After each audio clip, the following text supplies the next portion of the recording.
6 months ago, I had what most people would call a perfect life. Executive position at a Fortune 500 company. Beautiful house in the suburbs. Marriage that looked flawless on Instagram. Kids in private school. And then I discovered shadow work. Within 4 months, I'd lost my job. My marriage was over. Half my friends had disappeared, and I was living in a studio apartment. And here's the part that's going to sound insane. I've never been happier. Today, I'm going to tell you exactly how shadow work destroyed my life, and why it was the best thing that ever happened to me. But first, a warning. This isn't a feel-good story about finding yourself. This is about what really happens when you stop living a lie. If you're not ready to question everything about your life, if you're attached to your comfortable illusions, click away now. Because shadow work doesn't just change you. It burns down everything that isn't real. The perfect life. That was killing me. Let me paint you the picture of my before. I was Sarah, 38, the woman who had it all together. Wake up at 5 a.m. for yoga. Green smoothie. Power suit. Lead meetings where I'd inspire teens with buzzwords I didn't believe. Come home to a husband I hadn't truly talked to in years. Help kids with homework while scrolling through work emails. Glass of wine, or 3. Sleeping pills. Repeat, I was. Dying inside, but the outside looked so good that nobody noticed. Not even me. I'd built such a perfect prison that I couldn't see the bars. My shadow, everything I'd repressed to create this life, was screaming. But I'd soundproofed my soul with success. The crack in my facade came during a leadership retreat. We did a simple exercise. Write down what you really want. My hand froze. I literally couldn't write anything.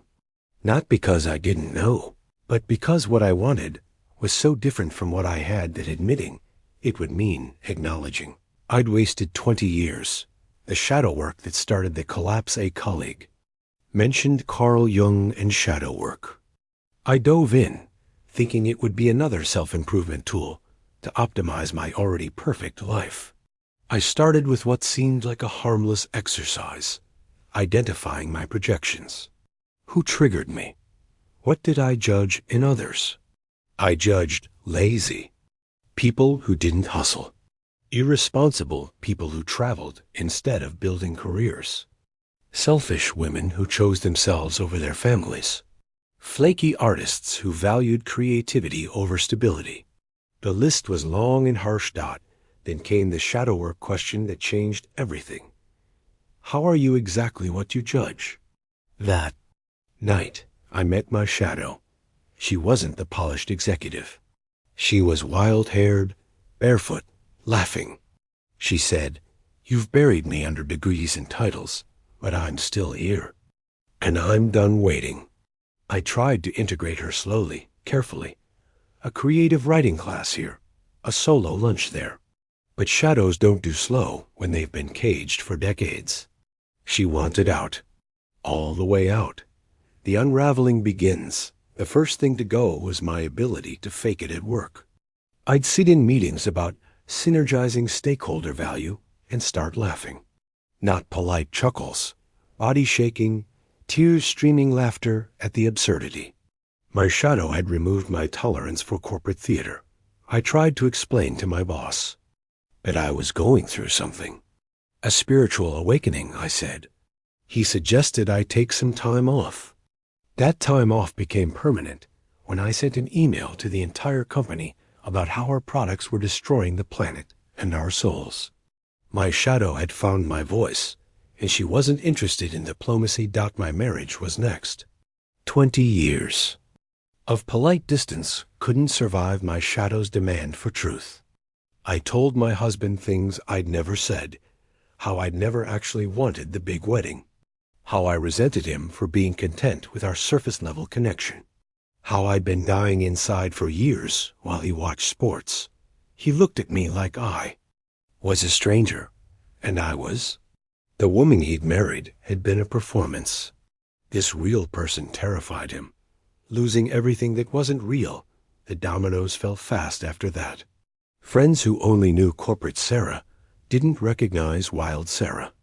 Mom who suddenly said no to PTA meetings and yes to solo camping trips. The woman who sold her designer bags and bought art supplies. The wife who moved out because staying meant continuing to betray herself. My parents were horrified. "You're having a breakdown," my mother said. "You're throwing away everything you've worked for." She was right about the second part, wrong about the first. I wasn't breaking down. I was breaking free. The external losses were brutal. Divorce lawyers, custody arrangements, financial downgrades, professional reputation destroyed, social circles evaporated. Everything I'd spent 2 decades building crumbled in months. But here's what I discovered in the rubble. None of it had been mine. It had all belonged to the false self I'd created to be acceptable, successful, loved. My shadow held everything real, and she'd rather live in a studio apartment, authentically, than in a mansion as a ghost. What I found in the ashes now for the part that sounds like spiritual bypassing, but isn't. Losing everything external revealed everything eternal. Without my titles, I discovered who I was. Without my routines, I found my rhythm. Without my achievements, I uncovered my worth. I write. Now, not reports or presentations, but poetry that makes me cry. I live in a 500-square-foot apartment that has more life in it than my 4,000-square-foot house ever did. I make a third of my previous salary doing work that matters to me. My kids see me less, but know me more. They have a real mother now, not a perfect phantom. The relationship with my ex-husband, paradoxically, improved once we stopped pretending. We're better co-parents, as authentic individuals than we ever were as a fake couple. He's even doing his own shadow work now, terrified but curious after seeing my transformation. New people entered my life. Real people. People who create, who question, who choose meaning over status. My new partner knows my shadow because I lead with her now. Our connection has more depth in 1 year than my marriage had in 20. The shadow integration that looks like destruction. Here's what nobody tells you about shadow work. Sometimes integration looks like destruction. When you've built your entire life on repression, bringing the shadow to consciousness doesn't gently adjust things. It explodes them. Your shadow contains everything you've denied to fit in, succeed, be loved conditionally. When you finally let it speak, it doesn't whisper suggestions. It roars truth. And truth has no respect for false structures, no matter how comfortable or impressive they appear. I lost everything that was built on my false self. Every relationship based on my persona. Every achievement driven by external validation. Every possession that symbolized who I was pretending to be. The shadow demanded authenticity, and authenticity required burning down the INAUTHENTIC. Here's the miracle. What remains after the fire is real, unshakable, yours. The friends who stay love who you actually are. The work you find feeds your soul. The life you build matches your insides. The warnings I wish I'd heard if you're considering deep shadow work. Let me tell you what I wish someone had told me. Your life might not survive. Not because shadow work is destructive, but because your life might be false. If you've built everything on repression, integration means revolution. Be prepared to lose what isn't real. People will think you've lost your mind.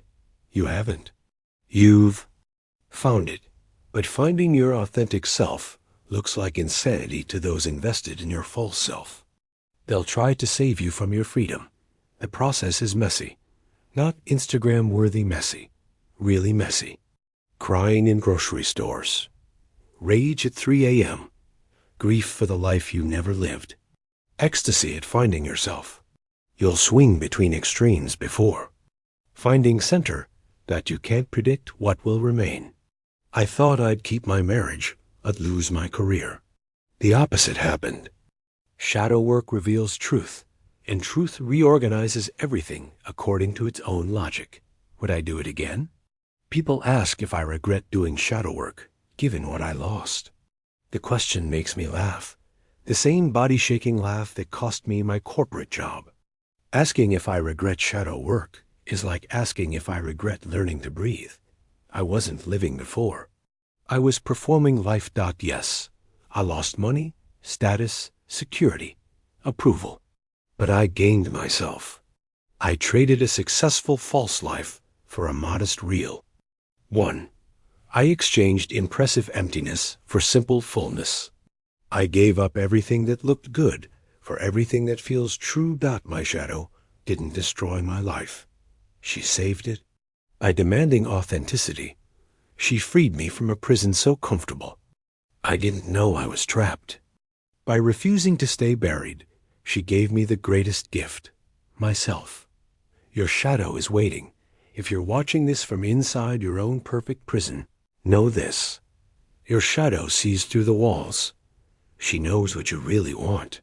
He remembers who you were before you learned to pretend. They're waiting for you to stop choosing comfort over truth. Shadow work isn't safe. It's not meant to be. It's meant to return you to yourself, and that return might require losing everything else. But here's what I know from the ashes of my former life. What's real can't be destroyed. Only what's false burns. The question isn't whether you'll lose things through shadow work. You will. The question is whether you'll keep losing yourself without it. I spent 20 years building a life that looked perfect and felt empty. I spent 6 months in shadow work that looked like destruction and felt like coming home. Your shadow holds everything you've abandoned for acceptance. Meeting her might cost you everything. Not meeting her will cost you yourself. Choose wisely, or better yet, choose bravely. Your real life is waiting on the other side of what you're afraid to lose.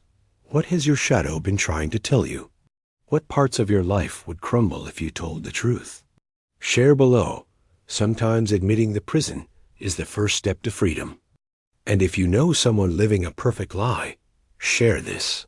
They might be ready for the beautiful destruction that leads to truth. Remember, your shadow doesn't want to destroy your life. It wants to destroy what's false so what's real can finally live.